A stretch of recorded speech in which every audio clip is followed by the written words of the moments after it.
Plus ಇದೆ ನಿಮ್ಮದು, ಆಮೇಲೆ ದೇಶದಲ್ಲಿ 2ನೇ ವಿವಿ ಆಗಿ ಬಂದಿದೆ, ಇದ್ರ ಬಗ್ಗೆ NIRF ಅಲ್ಲಿ ತುಂಬ ಸಂತೋಷ ಆಗ್ತದೆ.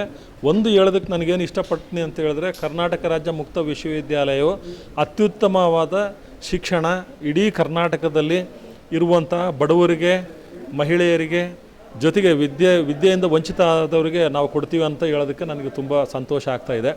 ಈಗ ಕೆಲವರಿಗೆ ಕನ್ವೆನ್ಷನಲ್ ಯೂನಿವರ್ಸಿಟೀಸ್ಗೆ ಹೋಗ್ಬಿಟ್ಟು ರೆಗ್ಯುಲರಾಗಿ UG PG ಕೋರ್ಸ್ಗಳು ಮಾಡೋದಕ್ಕೆ ಆಗದೇ ಇರೋಂಥ ಪರಿಸ್ಥಿತಿಯಲ್ಲಿ ನಮ್ಮ ವಿಶ್ವವಿದ್ಯಾಲಯದಲ್ಲಿ ಮನೆಯಲ್ಲೇ ಕೂತ್ಕೊಂಡು ಇಲ್ಲ ಜೊತೆಗೆ ಪಾರ್ಟ್ ಟೈಮ್ ಜಾಬ್ ಮಾಡ್ಕೊಂಡು ಇಲ್ಲ ರೆಗ್ಯುಲರ್ ಜಾಬ್ ಮಾಡ್ಕೊಂಡು ಕೂಡ ವಿದ್ಯಾಭ್ಯಾಸ ಮಾಡೋದಕ್ಕೆ ಅವಕಾಶ ಇದೆ. ನಾನು ಆಗಲೇ ಹೇಳ್ದಂತೆ ನಮ್ಮ ಪದವಿಗಳೇನಿದಾವಲ್ಲ ಬೇರೆ ಕನ್ವೆನ್ಷನಲ್ ಯೂನಿವರ್ಸಿಟಿಗಳು ಕೊಡುವಂಥ ಪದವಿಗಳಿಗೆ ಸರಿಸಮನಾಗಿದೆ, ಯಾವುದೇ ಒಂದು ಡಿಫ್ರೆನ್ಸ್ ಇಲ್ಲ.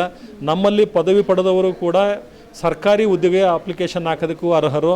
ನಮ್ಮಲ್ಲಿ ವಿದ್ಯಾಭ್ಯಾಸ ಮಾಡಿದಂಥವರು KAS ಪಾಸ್ ಆಗಿದ್ದಾರೆ, IAS ಪಾಸ್ ಆಗಿದ್ದಾರೆ, IPS ಪಾಸ್ ಆಗಿದ್ದಾರೆ. ಬೇರೆ ಬೇರೆ ಸರ್ಕಾರದಲ್ಲಿ ಉನ್ನತ ಹುದ್ದೆಗಳಲ್ಲೂ ಕೂಡ ನಮ್ಮಲ್ಲಿ ವಿದ್ಯಾಭ್ಯಾಸ ಮಾಡಿದಂಥವ್ರು ಇದ್ದಾರೆ. ನಾನು ಆಗಲೇ ಹೇಳಿದಂತೆ ನಮ್ಮ ಮಾನ್ಯ ಮುಖ್ಯಮಂತ್ರಿಗಳು ಕೂಡ ನಮ್ಮಲ್ಲಿಯೇ PG ಮಾಡಿದ್ದಾರೆ. ಉಮಾಶ್ರೀ ಅವರು ಖ್ಯಾತ ನಟರು, ಆಮೇಲೆ ಜಯಮಾಲಾ ಇರ್ಬೋದು, UT ಖಾದರ್ ಅವರು ಇರ್ಬೋದು, ಬೇರೆ ಬೇರೆ CT ರವಿ ಅವರು ಇರ್ಬೋದು, ಇವರೆಲ್ಲರೂ ಕೂಡ ನಮ್ಮ ವಿಶ್ವವಿದ್ಯಾಲಯದಲ್ಲೇ ಪದವಿಯನ್ನು ಪಡೆದಿದ್ದಾರೆ ಅಂತ ಹೇಳೋದಕ್ಕೆ ನನಗೆ ಸಂತೋಷ ಆಗ್ತಾ ಇದೆ. ಆನ್ಲೈನ್ ಎಜುಕೇಷನ್ ಆಗಿರೋದು ಲಕ್ಷಾಂತರ ಜನ ಅಡ್ಮಿಷನ್ ಆಗ್ತಾ ಇದ್ದಾರೆ ಸರ್, ಅದಕ್ಕೆ ಏಜ್ ಲಿಮಿಟ್ ಇಲ್ಲ, ಅದರಿಂದ ನಿಮ್ಮ ವಿವಿ ತುಂಬ ಹೆಸರು ಮಾಡ್ತಾ ಇದೆ ಸರ್. ಇದ್ರ ಬಗ್ಗೆ ಈಗ ಸುಮಾರು ನಮ್ಮ ವಿಶ್ವವಿದ್ಯಾಲಯದಲ್ಲಿ 1,25,000 ವಿದ್ಯಾರ್ಥಿಗಳು ನಮ್ಮಲ್ಲಿ ವಿದ್ಯಾಭ್ಯಾಸ ಮಾಡ್ತಾ ಇದ್ದಾರೆ. ಇದು ಒಳ್ಳೆಯ ಒಂದು ಸೂಚನೆ.